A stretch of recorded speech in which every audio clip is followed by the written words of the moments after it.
Level 1, the recruit. You answer an ad on a military job board. It doesn't say private military company. It says security consulting firm. It mentions competitive pay, overseas deployment, prior military experience preferred. There's no company logo, there's no office address, just an email. You send your resume. You include your DD, 2, 1, 4, your discharge papers. You were infantry, maybe special operations, maybe just a regular soldier who did 2 tours in Iraq and came home to a country that didn't know what to do with you. The civilian world doesn't make sense anymore. The jobs pay nothing. The interviews feel humiliating. A man who has never been shot at asks you where you see yourself in 5 years. Then the email comes back. They want to meet. You fly to a nondescript office park in Virginia. The building has no signs. A man in khakis and a polo shirt asks about your deployments, your weapons qualifications, your psych evaluations. He asks if you're comfortable operating in ambiguous legal environments. That phrase will follow you for the rest of your career. He slides a contract across the table. The daily rate is $600, more than you made in a month as an E4, 90 days in Iraq. Close protection for a State Department official. You sign without reading the fine print. You don't care about the fine print. You care about the money, and you care about going back to the only world that ever made sense to you. They issue you a plane ticket. No uniform, no unit patch, no dog tags.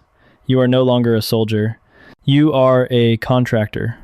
Level 2, the static guard. Your first deployment is nothing like combat. You stand at a checkpoint outside a government compound in Baghdad's green zone. 12 hours on, 12 hours off. You wear body armor and carry an M4 that the company issued you. The optic is cheap. The magazines are scratched. You were told to bring your own boots. Your job is to check IDs and search vehicles. You wave through American diplomats in armored SUVs. You pat down Iraqi workers who come to clean the offices. You stand in 120-degree heat and watch the road for car bombs. Nothing happens for weeks. Then a mortar lands 200 meters from your post and you remember where you are. The other guards are a mix. Former Marines, former Army, a few British ex-military, 2 Fijians recruited for a third of what you make. Everyone does the same job. Not everyone gets the same pay. The Americans and Brits make top dollar. The Fijians, the Ugandans, the Nepalese, they make $100 a day for the same 12-hour shifts, the same risks, the same heat. The company charges the US government the same rate for every guard. The difference goes into someone's pocket. You sleep in a shipping container converted into a bunk room. You count the days until the money hits your account. 90 days. $54,000. Tax-free. More money than you've ever had. You sign another contract before the first one expires. Level 3. The mobile operator. You've done 6 months of static work without incident. Your team leader recommends you for a PSD assignment. Personal security detail. Now instead of standing at a gate, you're moving through the most dangerous roads on Earth, protecting someone whose life is worth more than yours. You drive an armored Toyota Land Cruiser that weighs 4 tons. The armor stops 7.62 rounds, but not IEDs. Nothing stops IEDs. You drive fast. You drive aggressive.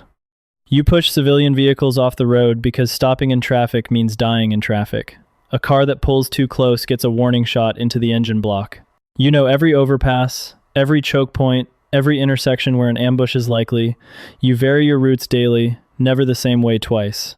Your principal sits in the back seat behind ballistic glass reading emails, oblivious to the fact that 3 men with rifles could end everything in the next 60 seconds.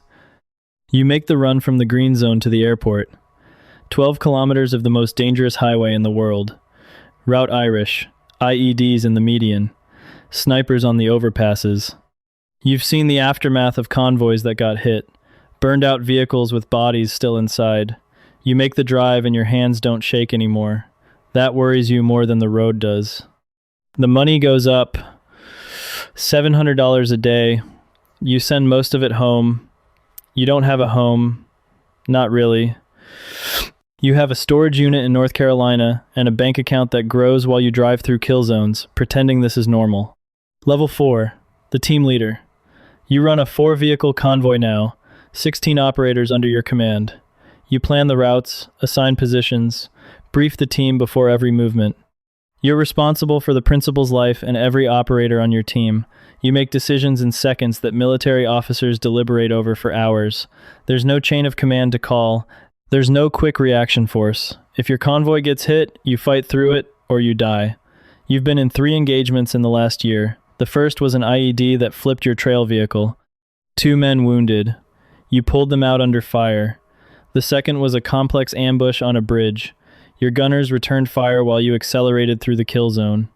The third was a checkpoint that didn't look right. You made the call to bypass it. The convoy behind you, a different company, drove straight into it. 3 contractors dead. You made the right call. You'll never know how many wrong calls you avoided by luck alone. The company loves you because your record is clean. Clean means no incidents that attracted media attention. Not that nothing happened, just that nobody found out. You're making $800 a day, and you've been outside the wire for 3 years straight. You go home for 2 weeks between contracts and the grocery store feels like a foreign country. The silence at night keeps you awake. You redeploy early because the quiet is worse than the danger. Level 5, the intelligence contractor. Someone noticed you're smart, not just fast. You get recruited into intelligence support. You trade your rifle for a laptop, but you still carry a sidearm. You work in a SCIF, a sensitive compartmented information facility, a windowless room inside a windowless building. Your company has a contract with a 3-letter agency. CIA, DIA, NSA. You're not always sure which one is paying. You review drone footage, signals intercepts, human intelligence reports. You identify patterns, map networks, track people who are trying very hard not to be tracked. You write reports that end up on the desks of generals and ambassadors. Your analysis helps decide who gets targeted and who gets left alone. You attend meetings with uniformed officers who listen to your briefings because you have information they need. They don't salute you. You're a contractor. You exist in a gray space that neither side fully respects. But they need you. 70% of the intelligence workforce is privatized. You are not the exception. You are the system. The pay jumps to $180,000 a year. You have a security clearance worth more than any degree. The clearance is what makes you employable. The moment you lose it, you're nothing again. Level 6, the project manager. You don't carry a weapon anymore. You carry a BlackBerry and a laptop with 3 encrypted email accounts. You manage a contract worth $120 million over 5 years.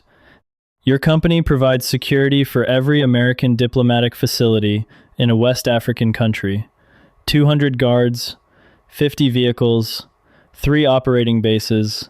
You hire operators and fire operators. You negotiate with local subcontractors. You deal with host nation officials who want bribes to let your equipment through customs. You don't call them bribes, you call them facilitation payments. There's a line item in the budget for them. An operator gets arrested by local police for a traffic accident that killed a civilian. You make phone calls. The operator is released within hours. The family receives a payment. The incident is documented in a report that no one outside the company will ever see. A convoy is ambushed and 2 local guards are killed. Ugandan nationals making $150 a day. The company pays their families $5,000 each. The American operators on the same convoy are insured for $500,000. Nobody questions the math. The client wants perfect security at minimum cost. The company wants maximum profit at acceptable risk. You live in the gap between those 2 goals. Every decision is a compromise between safety and money. Level 7, the regional director. You oversee all company operations across an entire theater. Middle East, Africa, Central Asia. 3,000 employees in 6 countries. Your annual revenue responsibility is $400 million. You travel constantly. Monday in Kabul, Wednesday in Dubai, Friday in Washington for a congressional hearing where senators ask pointed questions about contractor accountability. You've become a diplomat, a businessman, and a strategist. You still remember standing at that checkpoint in Baghdad. That was 12 years ago. Now you negotiate directly with foreign governments. You meet with defense ministers who treat you as an equal because your company provides services their militaries cannot. You've had dinner with warlords. You've shaken hands with men who run death squads because they control territory where your people operate, and making peace with them is cheaper than fighting them. The morality of this industry is not black and white.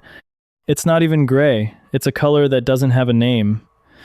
You make $350,000 a year, plus bonuses. You have a house in Virginia that you see 8 weeks a year. Your second marriage is failing for the same reasons your first one did. Your phone rings at 3 a.m. with emergencies from time zones where the sun is already up. Someone is always shooting at your people somewhere. Level 8, the black contract operator. This level doesn't appear on any company website. The contracts don't go through normal channels. The work that governments need done but cannot officially authorize. You were selected for your record, your discretion, and your willingness to operate without a net. The contract comes through a cutout, a subsidiary of a subsidiary with a classified contract from an agency that won't confirm it exists. Your mission is in a country where the United States has no official military presence. You enter on a tourist visa. Your equipment is pre-positioned in a safe house. Weapons, communications gear, medical supplies, cash in local currency. You work with a small team. 4 operators, former Tier 1, Delta, DevGru. Men who left the military because the private sector pays better and the rules are fewer. Your target is a weapons facilitator moving anti-aircraft missiles to a group the US government wants eliminated. The military can't go because the host nation didn't approve. The CIA can't go because the political risk is too high. So you go. You are deniable. You conduct the operation. 11 days. Surveillance, intelligence gathering, and when the window opens, you act. The network is disrupted. The missiles don't reach their destination. You exfiltrate through a neighboring country. The agency is satisfied. The money appears in an offshore account. You don't talk about it. The next contract is already waiting. Level 9, the executive. You sit in a corner office in a glass building in Northern Virginia. Langley is 5 miles north. The Pentagon is 10 miles south. You are the CEO of a private military company with 8,000 employees in 30 countries. Revenue last year was $2.1 billion. Your clients include the Department of Defense, the State Department, the CIA, the governments of Saudi Arabia, the UAE, Colombia. You have lobbyists on K Street who ensure defense bills include language favorable to contractors. You have former generals on your board. You have lawyers who specialize in the laws of armed conflict, useful when your employees are accused of killing civilians in countries where accountability is a foreign concept. You testify before Congress in a suit and speak about the valuable services your company provides. You do not mention the Ugandan guards who make $4 an hour. You do not mention the facilitation payments. You do not mention the black contracts. You mention freedom, security, partnership. The senators nod. Some of them receive contributions from your company's PAC. You make $4 million a year. You own homes in McLean, Montana, and Dubai. You attend dinners with cabinet secretaries and 4-star generals. Almost no one outside Washington knows your name. The private military industry thrives in the space between public knowledge and government necessity. You have built an empire on the truth that nations will always need violence done on their behalf and will always prefer to pay someone else to do it. Level 10, the ghost. You step back. You sell your equity for a number with 8 digits. You sit on corporate boards. You consult for sovereign wealth funds. You advise foreign governments on which private military companies to hire, often the ones you still have financial ties to. You are wealthy beyond anything you imagined when you signed that first contract. But wealth doesn't buy the silence you need. The memories don't care about your bank account. The checkpoint guard who was 22 and is now 22 forever because a car bomb went off 6 meters from his post.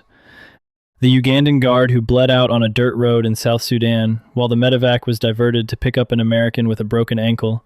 The family who received $5,000 for their father's life because the investigation was internal and the company determined no wrongdoing occurred. The operations you can't discuss in countries you were never officially in. You have a therapist with a security clearance. That's a real thing. You see her twice a month. It helps. Nothing fixes it, but it helps. You live in a big house with a lot of rooms and not enough people in them. Your children know you worked in security overseas. They don't know the details. They've stopped asking. The suicide rate among private military contractors is not tracked by any government agency because contractors exist in a gray space the system was designed to ignore. You have always existed there, and somewhere right now, a young veteran is reading a job posting. It mentions competitive pay, overseas deployment, prior military experience preferred. He's sitting in a studio apartment with a DD 214 on his desk and a bank account that's almost empty. He's going to send that email. He's going to sign that contract. He's going to tell himself this is temporary. This is just for the money, just until things get better. It never gets better. It just gets more expensive to leave. The cycle continues.